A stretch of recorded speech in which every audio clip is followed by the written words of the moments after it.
Modern dress code expectations have drastically changed since COVID-19 began in March of 2020.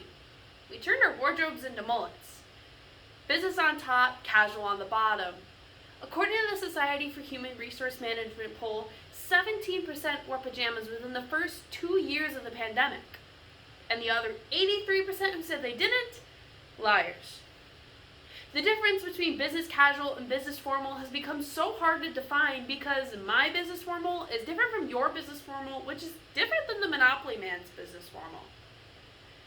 Modern dress code expectations have become unrealistic and unfair.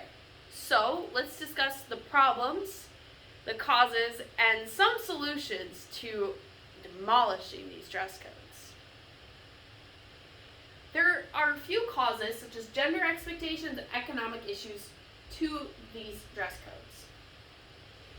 First, it's gray. Second, it's boring. But besides being tasteless, gender dress code expectations are drastically different between men and women.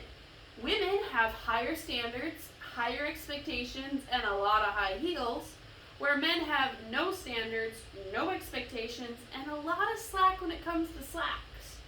Did you know there was other options besides a suit? Bring back the kilt in 2023.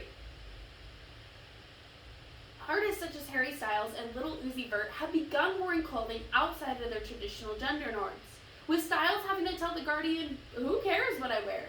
And he rocked his outfit. Why are we paying attention to what these men are wearing when we should be paying attention to the music that they are producing? I don't care that Lil Uzi Vert wears a purse, even if it's Gucci. I just want to listen to Bad and Bougie. Modern dress code expectations for women can include anything from requiring heels, makeup, or even different length skirts or dresses. It's already a nightmare for me to wake up in the morning, but to get up even earlier and have to put on makeup? No thank you. Or how about those poor Viking women out in the Midwest who have to wear different length skirts or dresses in the snow? Not that it matters to them. According to Next Level Wardrobe in 2021, women should not wear something distracting from their speech, such as trousers or loose-fitting clothing that need adjusting, unlike men who always have to adjust their jackets right before every speech. Or unless you work in a restaurant like Hooters where you need to be as revealing as possible while giving your speech about the menu, otherwise the tips might just fall flat. Last year, I joined speech and debate for the first time, and I paid a ridiculous amount of money to look this good. Hashtag woke up like this is such a lie. Did you roll over looking like that? According to CNBC, in April of 2022, business professionals say to spend no more than 10% of your take-home pay on business attire. But grocery prices have increased just as much. So do I pay for business attire or groceries? Well, I hope these clothes taste good after this speech. Do you want some cheese with your suit? If a literal superhero like the She-Hulk can't get a good-fitting suit on an attorney's salary, why are we expecting college kids to? Overall, the modern dress code expectations between men and women and the economic issues have made it hard to dress to impress.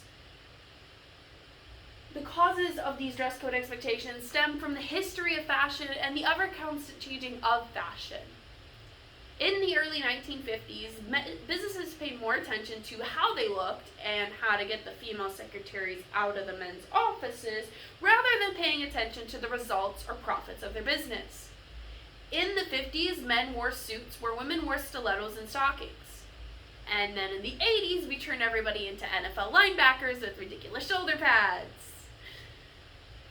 In 2013 and 14, there was an Australian news reporter who wore the exact same suit every day for an entire year, and nobody noticed until he decided to point it out. According to Harvard Business Review in 2022, more than 70% of business meetings have gone online, and now no one truly knows what you wear underneath the camera screen. But despite not knowing, the work still got done. Meanwhile, the other 30% of business meetings are happening in shady boardrooms where they, and I quote, dip their balls in cocaine and rub them all over each other. Thanks, Rick and Morty Season 2, Episode 2 for that fun factoid. Now, we've seen some subtle changes that have happened over the last 70 years, but who knows what's to come next? With the ever-constant changing of fashion, the definitions of business formal and business casual are bound to change yet again. Why should I be expected to go out and get a new suit if it's just going to go out of fashion in a few short years? According to Flex Suits, an average suit with the tailoring and altercations costs an average of $600 to $800, or 1 carton of eggs. I don't understand why I have to go get a new suit and pay all this money if it's just going to go out of fashion. Overall, the history of fashion and the ever-constant changing of fashion have led to many misinterpretations of what is acceptable as business formal and how to afford this accepted fashion. Understanding the problems and causes of these dress codes leads me to our solutions. Now, if we were in person, I'd be wearing my heels and I'd throw them across the room because nobody wants to wear them. But since we're virtual, I get to show you my fantastic pajamas and my mismatched socks because I am virtual and you always see top up. And also, the jacket, it's not really necessary to complete my look. My blouse is business formal enough. And I'm tired of sweating my cocaine-free balls off. Oh, don't worry, there was only 2 ball jokes. Content neutral judging. Hear me out. According to MD Speech and Debate, allow the speaker as much freedom as possible while giving their performance, and judge them on their performance rather than their beliefs. This is a statement that helps speech and debate judges. It talks about judging people based on their performance and the knowledge that they are presenting, rather than their beliefs about business formal and what to wear during their speech. While content neutral judging may help in our situation, what about the rest of the world? According to the Journal of Accountancy, in 2021, the Atlanta office of Wyndham Brandon has introduced Dress for Your Day.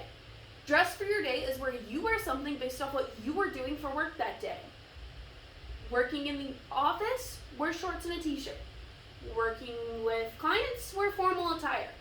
Working from home, wear nothing. This is just such a simple solution to such a complex issue, and it's time to break down the formalities of business formal and move to more casual attire. So today, we shopped for our problems, we tried on our causes, and I am flaunting our solutions. My speech today has consisted of jokes, but also really important information about business formal and business casual expectations. So what will you judge me on? The words that I have wrote, rewrote, practiced, repracticed, memorized, rememorized several times to impress you, my judge. I urge you, don't pay attention to what speakers are wearing today. Because if I get one more ballot about those heels look fairly comfortable, don't blame me when I go all She-Hulk on you.